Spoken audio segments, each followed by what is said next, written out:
few sunrises later, Smoke Soul invited her out. No patrol, no lessons, just them. The air was soft and cool, the dusk deepening into twilight as they padded along the river's edge. The moonlight poured across the river, making the ripples shimmer like fish scales. They stopped by a bend in the river where the rocks were smooth and the fish would dart in between them. Sirenscream sat down, letting her tail brush slightly against his. Are you sure you want to hang out with me after all this? I mean, I'm pretty sure I've snapped at you like a million times. More than any fox ever has. Smoke Soul chuckled. You have, but I don't care. She glanced sideways at him. You're not scared of anything, are you? That's not true. I get scared sometimes when you jump after a fish that's bigger than you. Hey, I caught it, didn't I? Yeah, but you screamed loud enough to make the prey practically jump into your claws. I mean, that's strategy, she said, giving him a rare, crooked smile. They sat in silence for a little while, watching the water move. She couldn't help but notice the way the moon reflected off of Smoke Soul's white fur. I didn't think I'd like anybody here, she said quietly. Thought I'd be alone forever. You're not, he said. You never were. I mean, some of us were just waiting till you were ready. She looked at him, really looked at him this time. The way his whiskers twitched when he was holding back a smile, the way his eyes softened like a river on a calm day. Then slowly, she leaned her head on his shoulder, just for a moment. She wished this moment could last forever, though, and she hoped he felt the same way. A moon had passed and the two had become closer. Smoke Soul actually got his own apprentice, Guppy Paw. Today they were out exploring the territory and showing her around. Guppy Paw's white pelt gleamed in the sunlight, tail flicking with energy. Are there cats that really live in those big two-leg dens? Yes, Smoke Soul responded. They don't hunt for food, though. They eat out of bowls. Guppy Paw wrinkled her nose. Gross. Yeah, and they smell like soap, Sirenscream added, her voice low and grating.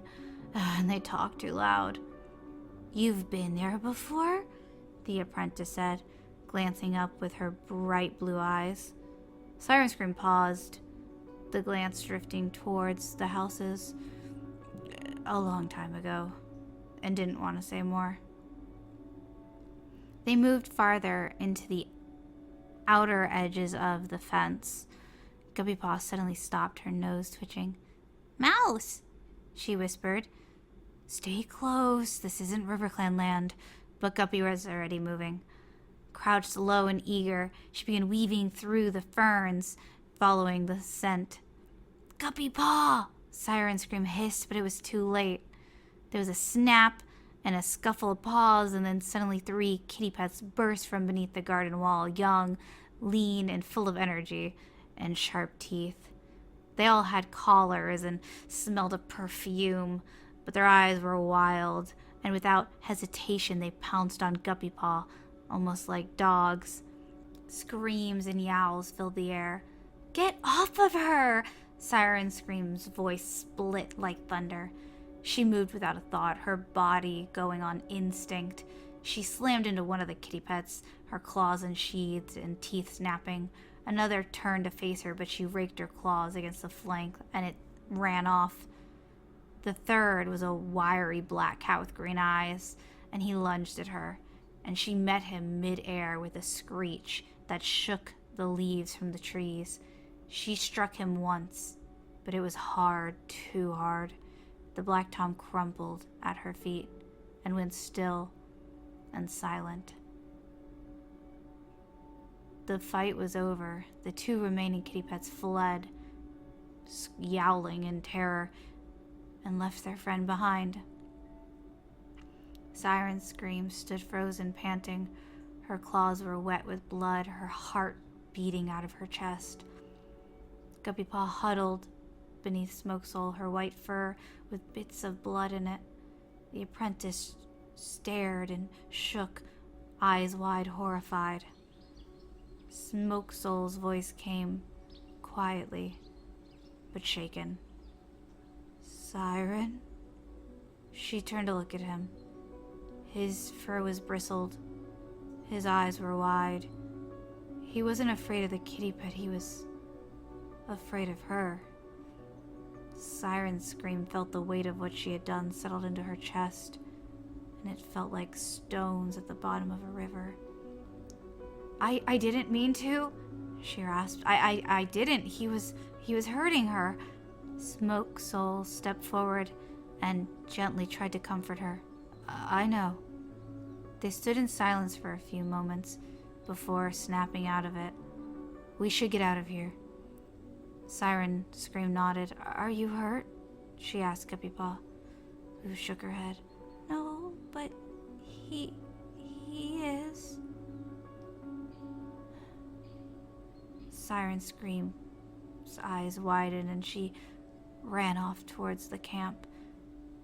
The other two watching and returning later. Life in RiverClan seemed to move on. Nobody spoke of the kitty pet who never returned home. Smoke Soul hadn't told anybody, and Guppypaw, bless her heart, simply avoided the topic altogether. Leopard Star was distant as ever, made no mention of anything. If she did hear anything of an unprovoked attack or casualties, she didn't say anything.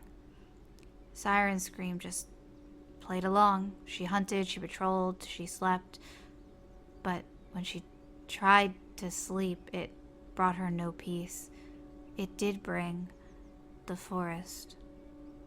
In her dreams, the trees bled from their trunks, dripping crimson that stained the ground beneath her paws. The skies overhead was dark and red, pulsing like a wound, and the river boiled with thick red foam. She always tried to run, but her paws would sink deep into the ground like it was made of flesh. She could hear screams echoing around her, sometimes her own. She'd wake up, gasping, fur drenched in sweat, claws seeming to tear at the moss around her bedding. She felt wrong, as if the river had turned against her. One morning, as the sun struggled to rise above the thick gray clouds, Sirenscream was assigned to a patrol with Smoothshell, the calico medicine cat. They hadn't spoken much before. She didn't get sick often. Smoothshell was known for her quiet confidence and sharp intuition. She moved like water, graceful but powerful. As they moved through the river trail, Sirenscream caught Smoothshell glancing at her more than once. Not in curiosity, but in suspicion. You keep looking at me, Sirenscream snapped, her tail lashing. Smoothshell didn't flinch. You keep screaming in your sleep. Sirenscream stiffened. The calico tilted her head. Do you dream of blood? What? You do, don't you? Last night I saw the river filled with it, not just red, but thick. Choking the fish, the sky cracked open. I heard your voice in the water. Sirenscream's fur bristled. You're just making things up. I never lie about visions, the medicine cat said coldly. I don't care what you see. You stay out of my head. The air around them seemed to get tense. Smoothshell stepped closer, eyes narrowed. You've brought something here, Sirenscream. Something angry. You are a fool if you think we cannot feel it. Before Sirenscream could respond, a snapping branch startled her. She stepped back into nothing. The river gave way and she plunged into the water. The cold wrapped around her. She paddled like normal, but something caught onto her back paw. A mess of tangled reeds and twigs. Panic began to kick in. She kicked and clawed and pulled. Her nose broke the surface just for a moment, just enough to scream for help. but then she slipped back under the water. Her lungs burned, her vision dimmed. She could see the light only inches away, but felt like it was slipping farther and farther. Above the water, Sirenscream's paws broke through, reaching, desperate for anybody, for a smooth shell, but she was just watching. The medicine cat's expression was unreadable, but then she turned away. She walked away. Darkness closed in like floodwaters. Sirenscream crawled upwards, mouth opening in a silent scream, but the weight of the river held her down. She didn't feel the weeds tighten around her paw. She didn't feel the current pulling her sideways. She only felt betrayal. Sirenscream woke with a gasp that tore through her chest like claws. Her lungs screamed for air, but what filled them was instead thick blood. The river around her had turned red, so red it glowed. She thrashed, heart beating out of her chest, but when she opened her eyes, there was no reeds, no current, no light above her, only red. The water was still, too still. She seemed now to float weightlessly in it, like a leaf. No bubbles rose from her mouth, no sound came from her throat. Everything felt wrong, but somehow familiar. Was this a place of her nightmares? The bleeding forest, the choking river, the stillness of death? She was here. Her limbs trembled as she paddled up, breaking finally the surface of the water. There was a hiss. She pulled herself into the muddy, red-stained riverbank. The trees towered above her, bleeding. The sky was dark, but not cloudy, just empty. Siren. The voice echoed like a ripple from the water, familiar, but not one she'd ever heard before. She turned. A shape emerged from the mist, curling between the trees. A cat? She was beautiful, but in a way that was hard to look at. She had a pelt that was stormy gray and white. Her eyes were a dark, poisonous green. Vines wrapped around her legs like snake, and thorns that dug into her skin. Yet she moved as if they weren't there at all. There was a faint glow around her silhouette, almost as if she was bleeding light. Silverfern. Sirenscream knew her name before it was spoken. She had heard about her at gathering moons ago. She was something of legends, a cat of the dark forest. Yet here she was, standing proudly. But she was so confused. "You're not dead," Silverfern said calmly, circling Silverscream. "Not yet." "Oh, where am I?" Silverfern smiled. There was a little bit of warmth in it. "Where do you think you are? You visited here before in your dreams. But this time you came differently."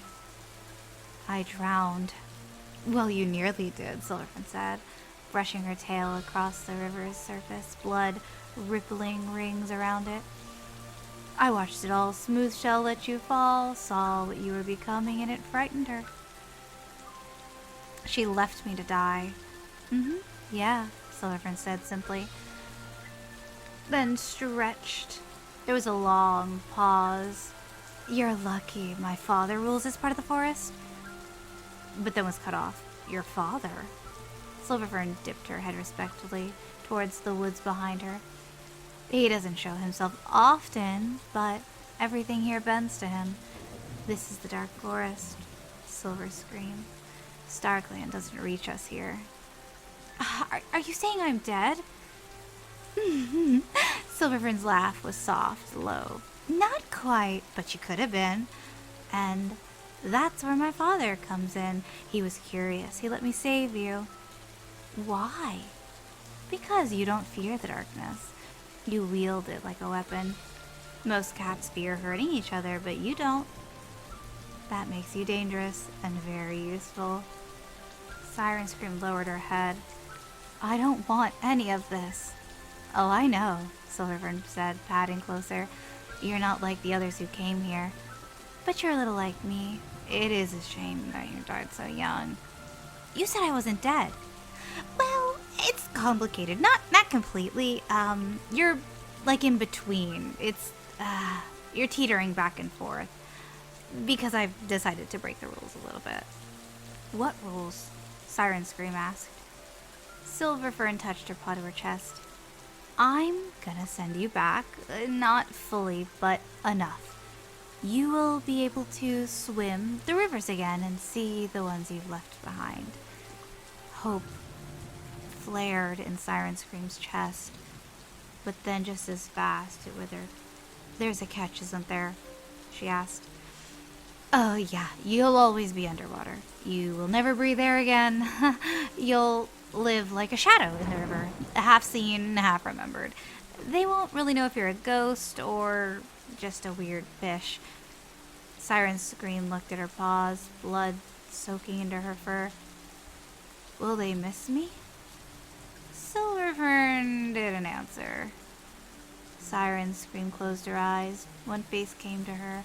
Not Leopardstar, not Gentoos, not even Guppy Paws, but Smoke Soul.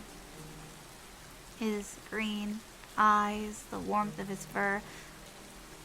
The one cat that never was scared of her. I want to see him again, even if he can't see me. Silverfern nodded. Then dive, go into the river. Sirenscream, go find him. Sirenscream took one last breath before diving into the red river. The water closed over her. It was cold but familiar. She swam with power, but silently. Her body shifted and twisted, less like flesh, more like liquid. She passed between the worlds. Back in RiverClan territory, the river was quiet, reflecting the late morning sun. A small school of silverfish darted between the reeds, unaware. Then the water shifted. A dark shape moved beneath the surface. Sirenscream. She pressed her paws to the bottom of the river, tilting her head up. The world above shimmered blurry and unreachable. She could see the trees and knew the camp wasn't too far off, but maybe a patrol would walk over soon, and maybe, just maybe, Smoke Soul would be among them. A shadow of a smile crossed her face. She didn't care if Leopardstar mourned her, but Smoke Soul had to know that she wasn't leaving him on purpose. If she could just reach him, maybe he would follow her and want to swim. Sirenscream gazed longingly from the bottom of the river, her form flickering and waving, kind of like a forgotten dream. She waited, watching, hoping. Days passed. Then it felt like almost a moon. Where was everyone? Was time moving differently? Sirenscream haunted the river like a ghost, because that's what she felt like now. A flicker beneath the reeds, a shadow trailing the current. She would watch patrols come and go from RiverClan camp. She watched Guppy Paw. She watched Leopardstar sitting in her den. And finally she was able to see Smoke Soul. He seemed quieter than he used to be. Didn't laugh much anymore. His fur wasn't groomed the same way his shoulders drooped. It was grief that was pulling him down. He hadn't forgotten her. He came to the river often, sometimes at dawn. He'd sit in silence and stare at the water. So, Sirenscream had to try. At first, she pawed the surface near him, enough to send rippling licks across the water. He tilted his head once. Huh? He muttered, but didn't look any deeper into the water. She even tried bubbling. She swam in little circles near the surface to make bubbles and whirlpools, but he didn't even flinch. That's weird. Fish might be acting up. Nothing was working. She had to get creative. One morning, as he padded along the riverbank with Guppy Paw, she darted below the surface. launching herself from the reeds beneath and caused an explosion of cattails to spray up like a geyser. Guppypaw shrieked and fell into the river. Smoke Soul hauled her out. She was wet and sputtering. Oh, StarClan! The river just attacked me. Smoke Soul raised an eyebrow, narrowing his eyes at the water. It's just reeds. But his gaze lingered longer that time, as the scene fades to white. Thank you guys so much for watching this episode. I am currently working on the full one, so if you guys like the story, please consider subscribing. Let me know your favorite part, all that jazz, and I will see you guys next time. Bye!